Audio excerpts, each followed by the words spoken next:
Matthieu 24, 15, 14, vous descendez jusqu'à 15, la Bible dit, nous parlons de la fin du monde de Dieu. La Bible dit, cette bonne nouvelle du royaume sera prêchée dans le monde entier pour servir les témoignages à toutes les nations, alors viendra la fin. Ici, on parle de la bonne nouvelle de Dieu. Ça, on est dans le royaume de Dieu. Cette bonne nouvelle du royaume de Dieu, du royaume de l'éternel Dieu, du royaume du Saint-Esprit dans sa dimension du lieu saint, ensemble avec son épouse Dieu. Ça, c'est le royaume de l'Esprit de vérité dans sa dimension du lieu saint, ensemble avec son épouse parole du lieu saint Dieu. Ça, c'est le royaume de l'éternel Dieu. Et la bonne nouvelle est l'évangile de l'éternel Dieu, du Saint-Esprit dans sa dimension du lieu saint, sera prêché. Et ça devait être prêché par Dieu, puisque c'est Dieu qui fit la première épouse de la parole de l'éternel dans le lieu saint. Donc ça, c'est la bonne nouvelle de la première éternité, la bonne nouvelle de Dieu que Jésus, le Fils de Dieu, a prêché pendant 1000 ans. C'est ça la justice de Dieu. Donc la bonne nouvelle, ça, on est dans le royaume de Dieu, la création de Dieu.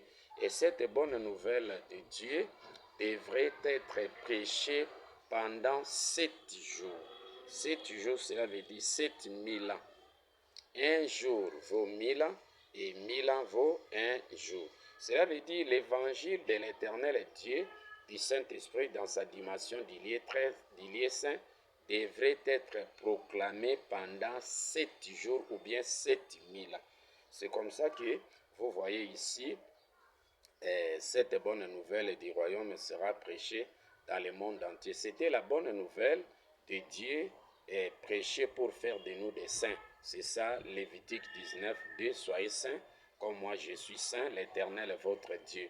Mais pour être saint comme l'Éternel Dieu, on devrait écouter son évangile. C'est ça l'évangile de l'Éternel Dieu, l'évangile du Saint-Esprit. Ça, c'est l'évangile de la première éternité. La première éternité, on a prêché l'évangile de Dieu, mais la seconde éternité, là, c'est l'évangile de Christ, l'Éternel Christ, le Saint-Esprit, dans sa dimension du lieu très saint, et son épouse, là, c'est Christ qui va prêcher cet évangile, qui fait de tout le monde les éternels. Mais ici, on est encore dans l'évangile de Dieu. Et cet évangile de Dieu devrait être proclamé 7 jours. C'est ça, donc, la création de Dieu. Et après le 7e jour, on devrait mettre fin à la proclamation de l'évangile de Dieu. C'est ça à Genèse chapitre 2, verset 1 à 2. Ainsi furent achevés les cieux et la terre, toute leur armée. Dieu acheva au 7e jour son œuvre qu'il avait faite et il se reposa au 7e jour de toute son œuvre qu'il avait faite.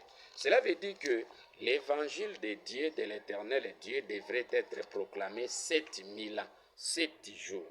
Et après le 7e jour, on devrait mettre fin, c'est ça la fin du monde de Dieu, la fin du royaume de Dieu, la fin de la proclamation de l'évangile de Dieu. Ça donc la fin de la proclamation de l'évangile qui faisait de nous des saints. C'était l'évangile de Dieu, puisque sans l'évangile de Dieu, on ne devrait pas être des saints. Cela veut dire que Dieu, l'éternel Dieu, a fait de nous des saints au travers de cet évangile. Et arrivé au 7e jour, ou bien 7000 ans, on devrait mettre fin à la proclamation de cet évangile. Pourquoi on devrait mettre fin? Puisque le Saint-Esprit, dans sa dimension du lieu saint, ne devrait travailler avec Dieu que 7 jours ou 7000 ans. Et après 7000 ans, le Saint-Esprit, dans sa dimension du lieu saint, devrait quitter Dieu, monter dans les lieux très saints, trouver sa demeure là-bas pour commencer maintenant son ministère ensemble avec son épouse du lieu très saint Christ. Là, on devrait maintenant commencer aussi à proclamer l'évangile de Christ du lieu très saint qui fait de tout le monde aujourd'hui les éternels. Mais avant de proclamer l'évangile de Christ du lieu très saint, on a d'abord proclamé l'évangile de Dieu pendant 7000 ans. Et cet évangile ici est arrivé à la fin. Dieu devrait quitter la scène pour laisser la place à Christ, proclamer aussi son évangile de la seconde éternité. Proclamer son évangile ensemble avec l'esprit de vérité dans sa dimension d'Ilié très saint. Ça, c'est l'évangile de l'éternel Dieu ou l'évangile du Saint-Esprit dans sa dimension d'Ilié saint, prêché par son épouse Dieu. Mais l'évangile de l'esprit de vérité ou bien du Saint-Esprit dans sa dimension d'Ilié très saint sera prêché par, cet évangile est prêché par Christ. C'est Christ qui demeure la première épouse de l'évangile de l'esprit de vérité dans sa dimension d'Ilié très saint.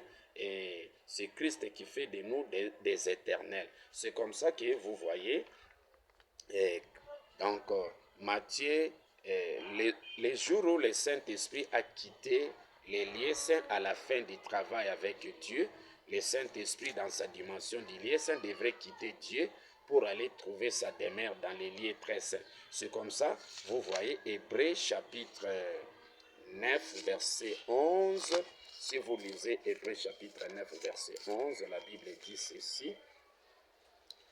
La Bible dit, mais Christ est venu comme souverain sacrificateur des biens à venir.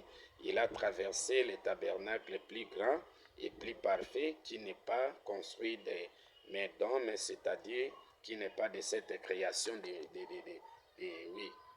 ce monde. Il est entré une fois pour toutes dans les lieux très saints, non avec le sang des boucs et des veaux, mais avec son propre sang, ayant obtenu une rédemption éternelle. Vous voyez donc, Christ devrait maintenant quitter, donc arriver à la fin de la proclamation de l'évangile de Dieu, du royaume de Dieu, 7000 ans après. Donc Jésus a accompli son ministère de 1000 ans, de l'Apocalypse 21 à 6, il a proclamé l'évangile de Dieu étant que fils de Dieu, la justice de Dieu étant que ministre de Dieu, et les prophètes aussi ont prédit les annonces en faveur de l'évangile de Dieu. Tout ça est inclus dans les 7 jours, les 7000 ans. Et arrivé à la fin de la proclamation de l'évangile de l'éternel Dieu, du Saint-Esprit dans sa dimension d'Ilié saint, ensemble avec son épouse Dieu, 7 jours après, Dieu devrait quitter la scène pour laisser la place à Christ entrer en scène avec son évangile d'Ilié très saint. C'est comme ça, Hébreux chapitre 4, la Bible dit, car il a parlé quelque part ainsi du 7e jour, et Dieu se reposa de toutes ses œuvres le 7e jour. Cela veut dire que le 7e jour, c'était la fin de la proclamation de l'évangile de Dieu. Et Dieu devrait arrêter son travail et il devrait se reposer. Et lorsque Dieu entre en repos, il quitte la scène. C'est Christ qui entre en scène pour proclamer maintenant son évangile du lieu très saint. C'est comme ça, Christ est entré dans les lieux très saints pour suivre l'esprit de vérité dans sa dimension du lieu très saint. Et puis l'esprit de vérité, c'est ça, Christ est l'épouse parole du lieu très de l'esprit de vérité dans sa dimension du lieu très saint. C'est ça, vous lisez Cantique de Cantique 1, 5, la femme est noire, donc c'est lui, Christ, à la poursuite, à la recherche de son mari. Son mari, là, c'est Isaïe 54, 5, car ton créateur est ton époux, l'éternel des armées est son nom. Maintenant, Cantique 3, 1 à 3, Christ l'épouse a retrouvé dans son bien-aimé l'esprit de vérité dans sa dimension d'Ilié saint.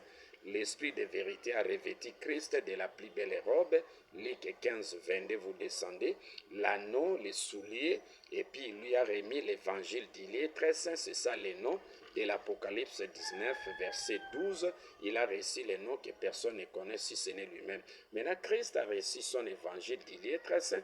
Il est entré maintenant en scène aujourd'hui, puisque c'était la fin de la proclamation de l'évangile de Dieu, commencement de la proclamation de l'évangile de Christ d'Ilié très saint. Maintenant, aujourd'hui, on est en train de proclamer l'évangile de l'esprit de vérité d'Ilié très saint dans sa dimension d'Ilié très saint. Mais la première épouse, là, c'est Christ qui demeure la première épouse de l'évangile de l'esprit de vérité dans sa dimension d'Ilié très saint. Donc, la fin du monde de Dieu, c'est le monde